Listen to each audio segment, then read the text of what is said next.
Mumbai police की chargesheet में शरीफुल की जन्म कुंडली से लेकर क्राइम कुंडली तक दर्ज है और इस चार्जशीट में उन रहस्यों पर से भी पर्दा हटा दिया गया है जो अब तक छिपे हुए थे।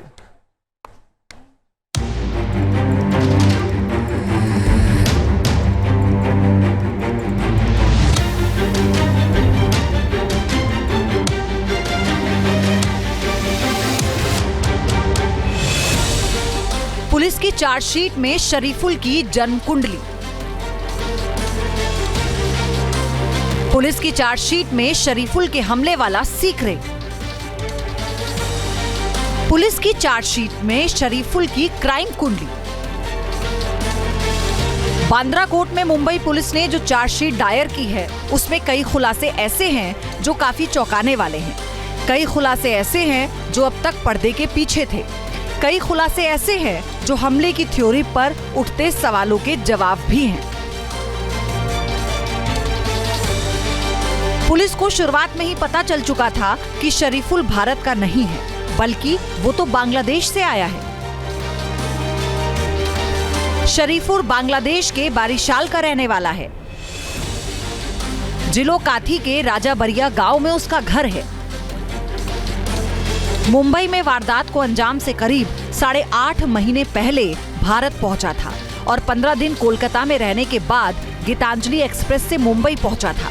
शरीफुल ने पुलिस की पूछताछ में बताया 15 जनवरी को उसने अपने काम से एक दिन की छुट्टी ली थी। छुट्टी का मकसद था आधार कार्ड बनवाना कि उसके सुपरवाइजर ने फर्जी आधार कार्ड के लिए 30,000 रुपए मांगे थे। इसी तरह फर्जी पैन कार्ड के लिए 15,000 रुपए मांगे गए। शरीफुल के मुताबिक उसने फर्जी आधार कार्ड और पैन कार्ड बनवाने की प्लानिंग इसलिए की ताकि इसका इस्तेमाल कर वो बांग्लादेश लौट सके। इसके लिए उसने पैसों का इंतजाम करना शुरू किया, लेकिन वो नाकाम रहा। चार्जशीट के मुताबिक 15 जनवरी को दोपहर 3 बजे से लेकर शाम 6:45 तक शरीफुल सैफ के अपार्टमेंट के बाहर मंडरा रहा था। इसका खुलासा आसपास के सीसीटीवी कैमरों से हुआ। रेकी के बाद वो झाड़ियों में जाकर छिप गया था और रात होने का इंतजार कर रहा था।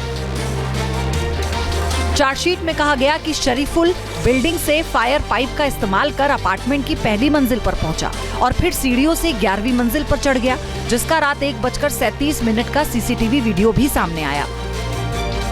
पुलिस का दावा है कि शरीफुल बांग्लादेश से कोलकाता पहुंचा था और उसके बाद वहां से मुंबई गया था, लेकिन उसके पास वापस बांग्लादेश जाने के पैसे नहीं थे, इसलिए उसने चोरी का जो ये पूरा प्लान है वो तैयार किया।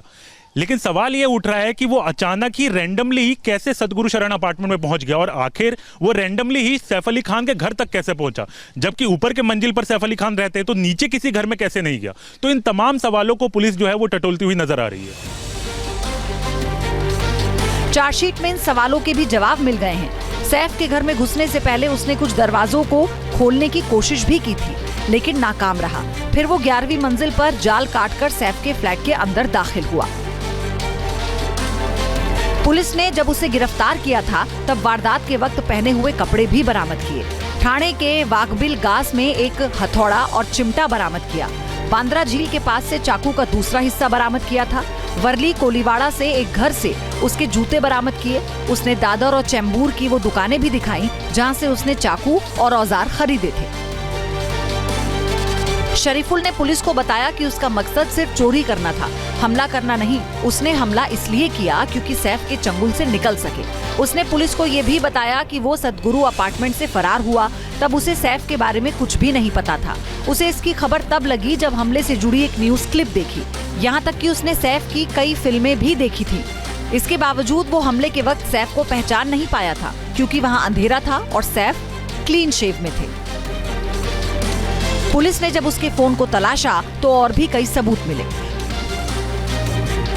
फोन में उसके रिश्तेदारों की तस्वीर थी, बांग्लादेशी नागरिकता का एक सर्टिफिकेट था, बंगाली भाषा में कैरेक्टर सर्टिफिकेट था, एक मतदाता पहचान पत्र था, कुछ लेन देन के स्क्रीनशॉट्स मिले, एक महिला के साथ सेल्फी भी थी। मुंबई पुलिस जांच कर रही थी कि इस बीच एक चौंकाने वाला सुराग हाथ लगा। पता चला कि शरीफुल बांग्लादेश में रह रहे अपने परिवार को अवैध रूप से पैसे भेजता था। पुलिस ने इसका भी जिक्र अपनी चार्जशीट में किया। चार्जशीट के मुताबिक शरीफुल इसके लिए अपने सुपरवाइजर अमित पांडे की मदद लेता था। अमित पांडे के जरिए बांग्लादेश में अब्दुल अलीम नाम के एक शख्स को पैसे भेजता था। अमित पांडे के मुताबिक अब्दुल्ला अलीम शरीफुल की बहन का पति था।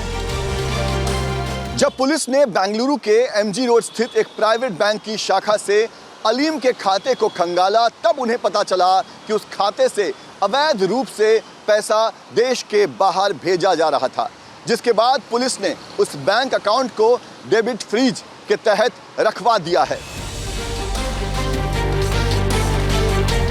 इस खुलासे के बाद शरीफुल के खिलाफ पासपोर्ट एक्ट और फॉरेनर्स एक्ट की धाराओं के तहत मामला दर्ज किया गया।